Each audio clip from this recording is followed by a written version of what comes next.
Biryani offer కాదు కదా, ఎలాంటి ఆఫర్ ఇచ్చినా పాక్ స్టేడియాలకు క్రికెట్ మ్యాచ్ చూసేందుకు రాలేమని హ్యాండ్ ఇచ్చారు పాకిస్తాన్ క్రికెట్ అభిమానులు.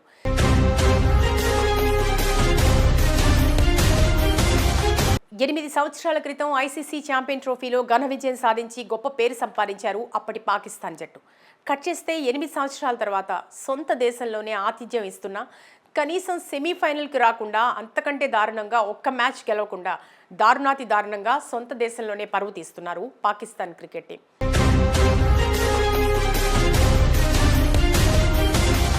దీంతో ఇంతటి వైఫల్యం బాధ్యత లేకుండా పాకిస్తాన్ క్రికెట్ ఆడటం తొలిసారిగా చూస్తున్నారని పాకిస్తాన్ మాజీ బౌలర్ షోయబ్ అఖ్తర్ సైతం మండిపడ్డారు. కెప్టెన్ రిజ్వాన్ నుండి ప్రతి ఒక్క ఆటగాడి చేతగాని ఆట తీరు చూసి ఇండియన్ క్రికెట్ టీంతో కంపేర్ చేయొద్దని, అర్హత పాకిస్తాన్ జట్టుకు లేదని ముక్కుసూటిగా మీడియా ముఖంగా సమాధానం ఇచ్చారు అఖ్తర్. రీజన్ వై క్యూంకి హమే పతా థా combination of the team selection management ఇంతహాయి బురీ. ఆయన చేసిన వ్యాఖ్యలు విపరీతంగా వైరల్ అవుతున్నాయి. సొంత పాకిస్తాన్ మాజీ క్రికెటర్ ఈ రకంగా విమర్శించడం ఏంటని చాలా మంది ఆశ్చర్యపోయారు. కానీ అఖ్తర్ అన్న మాటల్లో 100% నిజం ఉంది. చాలా మంది పాకిస్తాన్ అభిమానులే ఇతని మాటల్ని సమర్థించారు. Brainless management and clueless management సే కహా జా సక్తా హై కి జో. ఇక పాకిస్తాన్ అభిమానులైతే ఏ స్థాయిలో విరుచుకుపడ్డారో మాటల్లో వర్ణించలేం.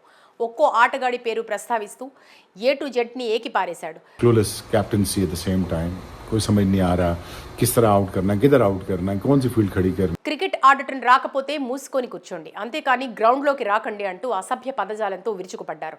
ఒక రకంగా చెప్పాలంటే పాకిస్తాన్ జట్టుపై ఉన్న కోపంతో మిగతా మ్యాచ్లు కూడా చూడటానికి స్టేడియాలకి రావడం లేదు పాకిస్తాన్ ప్రేక్షకులు.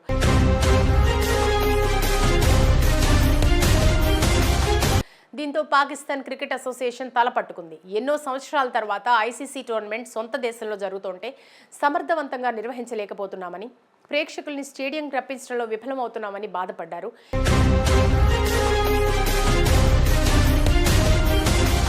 ఇక చేసేదేమీ లేక సెమీఫైనల్లో సౌత్ ఆఫ్రికాతో పాటు న్యూజిలాండ్ జట్ల మధ్య జరిగిన ఆఖరి మ్యాచ్లో అదిరిపోయే ఆఫర్ ప్రేక్షకుల కోసం పాకిస్తాన్ క్రికెట్ అసోసియేషన్ ప్రకటించింది.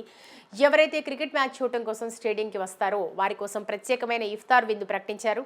ఎలాగో రంజాన్ మాసం కావడంతో టికెట్ పైన వచ్చిన ప్రేక్షకుడికి బిర్యానీ ఆఫర్ ఇచ్చారు.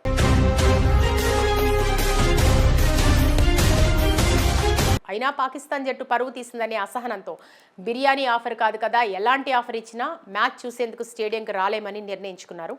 అనుకున్నట్టుగా మొన్న జరిగిన సౌత్ ఆఫ్రికా న్యూజిలాండ్ రెండో సెమీఫైనల్ మ్యాచ్లో ప్రేక్షకులు ఎవరూ లేరు. సీట్లన్నీ ఖాళీగా బోసిపోయి ఉన్నాయి.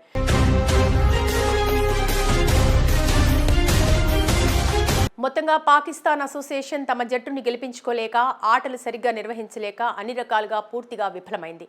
ఐసీసీ ఇచ్చిన అవకాశం సద్వినియోగం చేసుకోలేక చేతులెత్తేసింది. ఇక ఐసీసీ రూల్ ప్రకారం champions trophy final match Dubai వేదికగా ఇండియా, న్యూజిలాండ్ జట్లు ఆదివారం రోజున తలపడనున్నాయి.